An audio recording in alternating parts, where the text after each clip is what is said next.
Airport ಬಳಿಯೇ ವಿಮಾನ ಪತನ ಆಗಿರುವಂಥದ್ದು. ದುರಂತ ಸ್ಥಳದಲ್ಲಿ ಭಾರೀ ಪ್ರಮಾಣದ ಹಾನಿಯಾಗಿರುವ ಸಾಧ್ಯತೆಗಳು ಕೂಡ ಹೆಚ್ಚಾಗಿ ಕಂಡು ಬರ್ತಾ ಇದೆ. ಸ್ಥಳಕ್ಕೆ ಅಗ್ನಿಶಾಮಕ ದಳದ ವಾಹನಗಳು ಕೂಡ ತೆರಳಿವೆ. 7 ಅಗ್ನಿಶಾಮಕ ವಾಹನಗಳು ಕೂಡ ತೆರಳಿವೆ ಎನ್ನುವಂತಹ ಮಾಹಿತಿ ಲಭ್ಯ ಆಗ್ತಾ ಇದೆ. ದೃಶ್ಯದಲ್ಲೂ ಕೂಡ ಗಮನಿಸ್ತಾ ಇದ್ರಿ ಯಾವ ರೀತಿಯಾಗಿ ದಟ್ಟ ಹೊಗೆ ಆವರಿಸಿಕೊಂಡಿದೆ ಅಂತ ಹೇಳಿ. ಏರ್ ಇಂಡಿಯಾ ವಿಮಾನ ಪತನ ಆಗಿರುವಂತಹ ಮಾಹಿತಿ ಲಭ್ಯ ಆಗ್ತಾ ಇದೆ. ಸುಮಾರು 133 ಜನ ಪ್ರಯಾಣಿಕರು ಇದ್ದಂತಹ ವಿಮಾನ ಪತನ ಆಗಿದೆ. ಇದೇ ವಿಚಾರಕ್ಕೆ ಸಂಬಂಧಪಟ್ಟಂತೆ ಮತ್ತಷ್ಟು ಡೀಟೇಲ್ಸ್ ಕೊಡ್ತಾ ಹೋಗ್ತಾರೆ ದಿಲೀಪ್, ಡಿಜಿಟಲ್ ಎಡಿಟರ್ ಫೋನು ಸಂಪರ್ಕದಲ್ಲಿದ್ದಾರೆ. ಎಸೇನು ಈ ಒಂದು ದುರಂತ ಹೇಗಾಯಿತು ಅಂತ ಹೇಳಿ, ಸದ್ಯಕ್ಕೆ ಎಲ್ಲಿಗೆ ಹೋಗ್ತಾ ಇತ್ತು ವಿಮಾನ ಅಂತ ಹೇಳಿ? ಇದು ಸದ್ಯಕ್ಕೆ ಸಿಕ್ತಿರುವಂತ ಮಾಹಿತಿಗಳ ಪ್ರಕಾರ ರಮ್ಯಾ, ಈ ವಿಮಾನ ಎಲ್ಲಿಗೆ ಹೋಗ್ತಿತ್ತು ಅನ್ನೋದು ಇನ್ನೂ ಮಾಹಿತಿ ಇಲ್ಲ. ಆದ್ರೆ ಸದ್ಯ ಏರ್ ಇಂಡಿಯಾ ವಿಮಾನ ಪತನ ಆಗಿದೆ ಅಂತ ಮಾಹಿತಿ ಸಿಕ್ಕಿದೆ. ಜೊತೆಗೆ 133 ಪ್ರಯಾಣಿಕರು ಈ ಒಂದು ವಿಮಾನದಲ್ಲಿದ್ರು. ಈ ಪೈಕಿ ಒಬ್ರು ಸಂಸದರು ಇದ್ರು ಅಂತಾನು ಮಾಹಿತಿ ಇದೆ. ಆದ್ರೆ ಯಾರು ಸಂಸದರು ಅಂತ ಗೊತ್ತಿಲ್ಲ. ಒಟ್ಟು ಒಂದು ಏನು ವಿಮಾನದ ಸಿಬ್ಬಂದಿ ಸೇರಿದಂತೆ ಒಟ್ಟು 133 ಮಂದಿ ಈ ವಿಮಾನದಲ್ಲಿ ಇದ್ರು ಅಂತ ತಿಳಿದು ಬಂದಿದೆ. ಇನ್ನು ಸದ್ಯಕ್ಕೆ ಈಗಾಗಲೇ ಅಗ್ನಿಶಾಮಕ ದಳ ಮತ್ತೆ ರಕ್ಷಣಾ ಪಡೆಗಳು ಸ್ಥಳಕ್ಕೆ ಧಾವಿಸಿದವೆ.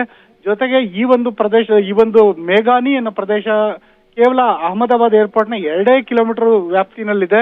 ಆ ಒಂದು ಪ್ರದೇಶದಲ್ಲಿ ವಿಮಾನ ಟೇಕ್ ಆಫ್ ಆದ ಕೂಡಲೇ ಪತನ ಹೊಂದಿದೆ ಅಂತ ಹೇಳ್ಬಿಟ್ಟು ಮಾಹಿತಿ ಲಭ್ಯ ಆಗ್ತಾ ಇದೆ. ಜೊತೆಗೆ ಈ ಒಂದು ಸ್ಥಳಕ್ಕೆ ಅಗ್ನಿಶಾಮಕ ದಳ ರವಾನೆ ಮಾಡಲಾಗಿದೆ. ಸದ್ಯಕ್ಕೆ ಈಗ 3 ಅಗ್ನಿಶಾಮಕ ದಳ ರವಾನೆಯಾಗಿದೆ. ಇನ್ನಷ್ಟು ಅಗ್ನಿಶಾಮಕ ದಳ ವಾಹನಗಳಿಗೆ ಈಗಾಗಲೇ ಬುಲಾವ್ ಹೋಗಿದೆ. ಜೊತೆಗೆ ಈಗಾಗಲೇ ಕೆಲವು ಗಾಯಾಳುಗಳನ್ನ ಹೊರತೆಗೆಯಲಾಗಿದೆ ಅಂತಾನು ಮಾಹಿತಿ ಸಿಗ್ತಾ ಇದೆ. ಜೊತೆಗೆ ಒಂದು ಹೈವೇ ರಸ್ತೆ ಏನಿದೆ ಅದ್ರ ಪಕ್ಕದಲ್ಲೇನೆ ಈ ಒಂದು ವಿಮಾನ ಪತನ ಆಗಿರುವಂತದ್ದು.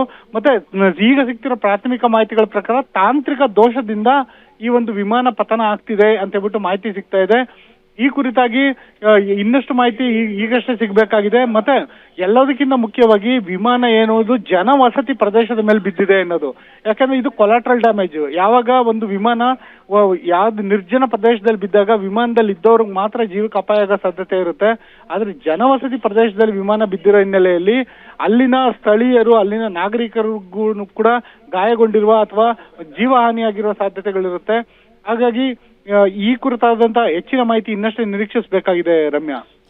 ಮತ್ತೆ ಇನ್ನೊಂದು ಲೇಟೆಸ್ಟ್ ಅಪ್ಡೇಟ್ ಬರ್ತಾ ಇರುವಂತಹ ಮಾಹಿತಿಯ ಪ್ರಕಾರ ವಿಮಾನ ಲಂಡನ್ಗೆ ತೆರಳ್ತಾ ಇತ್ತು ಅನ್ನುವಂತಹ ಮಾಹಿತಿ ಸದ್ಯಕ್ಕೆ ಲಭ್ಯವಾಗ್ತಾ ಇದೆ. ಹೌದು ರಮ್ಯಾ, ಸದ್ಯಕ್ಕೆ ಈಗ ಒಂದು ಪ್ರಾಥಮಿಕ ಮಾಹಿತಿ ಪ್ರಕಾರ ಲಂಡನ್ಗೆ ವಿಮಾನ ತೆರಳುತ್ತಿತ್ತು ಅಂತ. ಅಂದ್ರೆ ಅಂತಾರಾಷ್ಟ್ರೀಯ ವಿಮಾನ ಆಗಿರೋ ಕಾರಣ ಇದರಲ್ಲಿ ಅಂತಾರಾಷ್ಟ್ರೀಯ ಪ್ರಯಾಣಿಕರು ಅಂದ್ರೆ ಬೇರೆ ದೇಶಗಳ ವಿದೇಶಿ ಪ್ರಜೆಗಳು ಈ ವಿಮಾನದಲ್ಲಿ ಇದ್ದಿರುವಂತ ಸಾಧ್ಯತೆಗಳಿರುತ್ತೆ. ಹಾಗಾಗಿ ಇದು ನಿಜಕ್ಕೂ ಒಂದು ತುಂಬಾನೇ ಗಂಭೀರವಾದಂತಹ ವಿಚಾರ. ದಿಲೀಪ್, ಎಷ್ಟು ಗಂಟೆ ಸುಮಾರಿಗೆ ನಡೆದಿರುವಂತಹ ಘಟನೆ ಇದು ಅಂತ? ಈಗ ಕೆಲವೇ ಹೊತ್ತಿನ ಹಿಂದೆ 1:40ರಿಂದ 1:45 ಸುಮಾರಿನಲ್ಲಿ ನಡೆದಿರುವಂತಹ ಘಟನೆ ಇದು. ಈ ಒಂದು ಘಟನೆ ನಡೆದ ಕೂಡಲೇ ಆಗಸದಲ್ಲಿ ದಟ್ಟ ಹೊಗೆ ವ್ಯಾಪಿಸಿರೋದನ್ನ ನೀವು ದೃಶ್ಯಗಳಲ್ಲೂ ಗಮನಿಸಬಹುದು.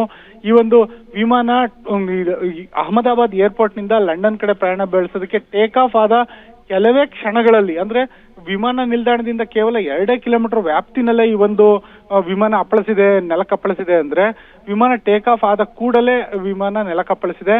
ಹೀಗಾಗಿ ನೀವು ಕೆಲವೊಂದು ದೃಶ್ಯಗಳು ಈಗಾಗಲೇ ಹೊರಬರಕ್ ಶುರುವಾಗಿದೆ. ಸ್ಟ್ರೆಚರ್ಗಳ ಮೂಲಕ ಯಾರ್ಯಾರು ಗಾಯಾಳುಗಳಿದ್ದಾರೆ ಅವ್ರನ್ನ ಕರೆತರಂತ ಕೆಲಸ ಆಗ್ತಿದೆ.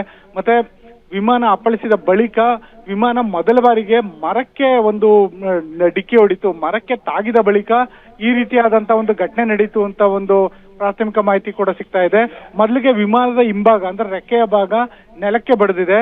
ವಿಮಾನ ರೆಕ್ಕೆ ಭಾಗ ನೆಲಕ್ಕೆ ಬಡಿದ ಬಳಿಕ ಕೂಡಲೇ ವಿಮಾನ ಒಂದು ತನ್ನ ಕಂಟ್ರೋಲ್ ಅನ್ನು ಕಳ್ಕೊಂಡಿದೆ. ದಿಲೀಪ್, ಹಾಗೆ ಸಂಪರ್ಕದಲ್ಲಿರಿ, ಮತ್ತಷ್ಟು ಅಪ್ಡೇಟ್ಸ್ ಬರ್ತಾ ಇದೆ, ನೋಡ್ತಾ ಹೋಗೋಣ.